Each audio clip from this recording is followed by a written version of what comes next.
নিজৰ শৰীৰৰ স্বাস্থ্য কোনেও বেয়া হোৱাটো নিবিচাৰে, কেতিয়াও নিবিচাৰে। সকলোৱে সদায় নিজৰ শৰীৰ স্বাস্থ্যটো ভাল হৈ থকাটো বিচাৰে। তাৰ বিষয়ে পবিত্ৰ বাইবলত এইদৰে লিখা আছে, হিতোপদেশ 3:8 সেয়ে তোমাৰ শৰীৰৰ স্বাস্থ্য আৰু তোমাৰ হাড়বোৰৰ মগজুৰো স্বৰূপ হ'ব।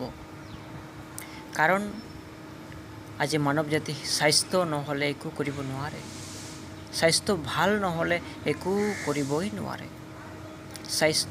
স্বাস্থ্য মানৱ জীৱনত আৱশ্যকতা এক বিষয়, যাৰ বাবে পবিত্ৰ বাইবলত কৈছে যে স্বাস্থ্য প্ৰভু ঈশ্বৰৰ দ্বাৰাই পোৱা যায়। ঈশ্বৰে দিয়া এক উপহাৰ যেনেকৈ শৰীৰৰ স্বাস্থ্য হয়। তাৰ বাবে পবিত্ৰ বাইবলত কৈছে, সেয়ে তোমাৰ শৰীৰৰ স্বাস্থ্য। সেয়ে মিন্স ঈশ্বৰৰ বাক্যক সম্পূৰ্ণ মনেৰে অধ্যয়ন কৰা, সেয়ে তোমালৈ শৰীৰৰ স্বাস্থ্য হ'ব বুলি কৈছে।